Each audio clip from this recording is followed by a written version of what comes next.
everybody, Remrov here. I'm a classic autist who makes these videos to educate about autism and to build a bridge in between the autistic and neurotypical world, and I hope to be a voice for non-verbal people with autism. In this video, I'm gonna ask questions which I received from people who watch my videos about autism, obviously, and so I want to do that every now and then to make a video in which I answer your questions. So if you have any questions, please let me know. You can send me an email or comment on this video, for example. So in this video, I'm going to answer 5 questions that I received. And this is the first question. I received it from a mother of an autistic child, and she says, "My autistic daughter loves to always climb really high in trees and on everything that's really high. Why is this, and what should I do about that?" Well, I really recognize this. I used to do that also a lot when I was younger. I used to climb trees really high and on rooftops and everywhere else where I could get really high. I used to always love that. I love the view. That was the first reason I did that. And besides that, I love to go to a place where other people couldn't get so easily. So that it was really like, I had the feeling that it was my space and that I was safe there from other people.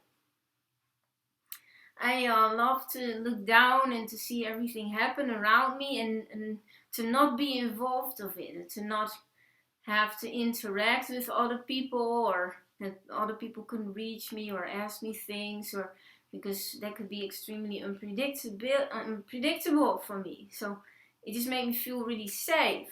So that might also be the reason why this woman's daughter does this. Of course, it can be scary when your child is constantly very high. So what can you do? It is very important, I think, for everybody who has autism to have their own space. A space, it doesn't have to be a big space or so, but it can be a small room, a space that is really theirs, only theirs, and where they have their things that they really like and love, and where other people can just come in and start asking questions. It's really a place for them to retreat, only if it's just for a few minutes, to make them feel safe and grounded again, to face the outside world again. So yeah, that can really help, to just give them a space to get out of chaos, to get out of sensory inputs, to just recharge their batteries again. Okay, the second question. I think a lot of people, a lot of parents also with autistic kids, they encounter this problem. Somebody asked me a question. My child has a lot of meltdowns and he just won't stop screaming. How can I help him? When your child has a meltdown, it is very important to stay very calm yourself. And then you can take him or her into a quiet space, out of a lot of sensory input, out of a lot of chaos, away from other people or other kids. And a dark space might also help, just as less as a sensory input as possible. Then you can sit down with your child, hold him, if you notice that helps, or if that calms him down. Otherwise you can just sit next to him and then talk really softly and say that it's gonna be okay. That might help. And with meltdowns in general, it is very important to keep track of them and to really find out, okay, what happens? What happened right before the meltdown? You can keep track on what time of day it happens. Does it happen every day? What clothes are your kids wearing? Because if your kids is wearing clothes that are very irritating, then it might cause a meltdown. You can keep track of what happens exactly at that time of day. Is it in a certain time of the day that the meltdowns always occur? You can keep a journal and then write in all the details. Every time a meltdown happens, you can also put down cameras. That might also help, because there's always a trigger for a meltdown. There's always something that is put a child or an autistic adult into this certain space where they can't control themselves anymore, when everything just becomes too much sensory input, and sensory overload is often the reason for a meltdown. And it is important to write everything down in every tiny detail, because it might be a really tiny detail that's hardly noticeable for you, but it's something that can be extremely annoying or even scary for your child. Then question number 3. Somebody asked me, my child just won't sit still at the table. He always paces around, like during dinner, and he walks back and forth to his toys. How can I make it so that he sits still a little bit at the table? Well, sitting still at the table with dinner can be extremely boring, especially for a little child. And so, yeah, the thing is to make it very interesting for your child. Like, for example, make a game out of eating food, for example, or you can put something nice on the table, something that your child really likes to look at. Maybe even a piece of toy that you compromise, that you put one of his toys on the table and he can just look at it. You can also compromise, okay, tell your child he can sit for 10 minutes still at the table, and after that he gets to play with something really nice, for example. So yeah, the most important thing is just to make dinner time really interesting for your child. Just looking to all the things that he really likes and he finds interesting. You even have food, for example, like if your child likes the minions or so, there are even like pasta in the shape of minions and things like that. So that might also help for your child to make dinner more interesting. Then the 4th question.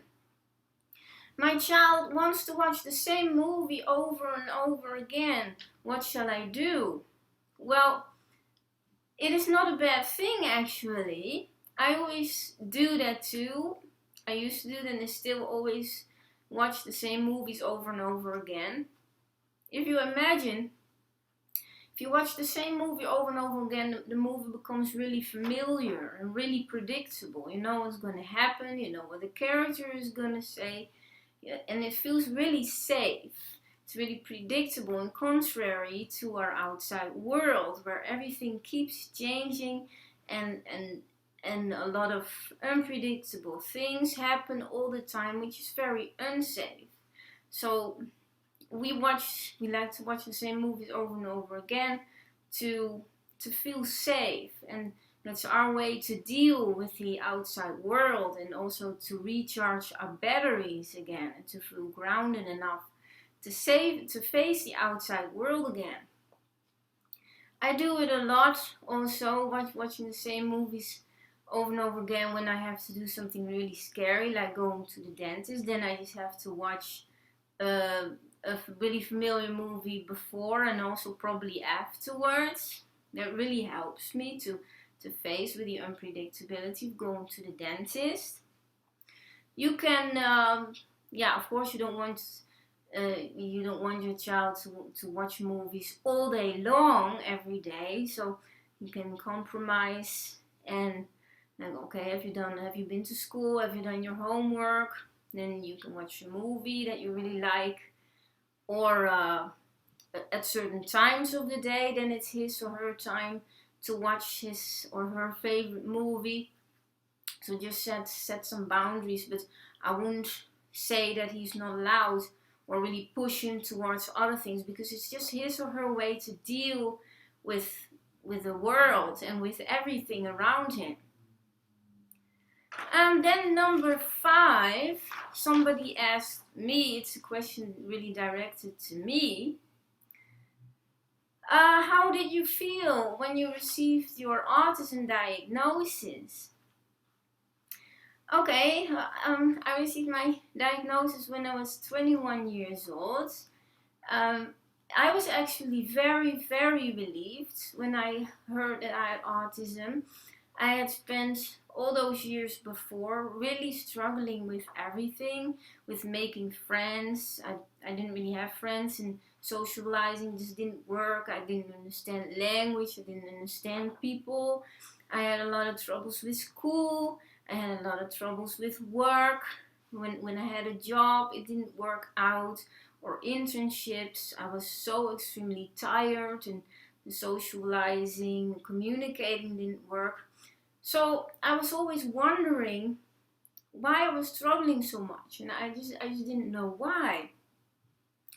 And then it can have a huge effect on your self-esteem. So when I finally heard that I had autism, I was very relieved, because now I knew why. And I also knew that I wasn't alone, and I could really try to do something about it, and try to get into certain trainings and things that would help me. I was also angry, because since I was very little, I already went to social workers and psychiatrists, and I often had tests done to find out what was going on with me, and to find the reasons why nothing really worked, and why I was so struggling with everything. And every time they said that the reason for my struggles was my parents' divorce. And of course, parents' divorce wasn't easy for me, and I missed my dad, but I knew that this wasn't the cause of all those troubles and struggles that I had. So I was also angry that I've been to so many experts, and I tried so hard, and it was never found out sooner, because I have a feeling that if it was found out sooner, that my life would have been a bit easier on some level, because it wasn't all that easy, and I was bullied a lot. So I was angry as well, but also very, very relieved. So this was it. I hope you enjoyed it and found it useful. Just if you have any questions, just respond to this video, send me a message. I will try to incorporate them in future videos like this. You can just subscribe to my YouTube channel to stay updated about my videos. You can also consider to become my patron on Patreon for $1 a month. You really support me with this project, and you can also watch a lot of patron only material, which is quite interesting. So this was it. Peter and I wish you a very nice day, and we hope to see you in our next videos again. Bye!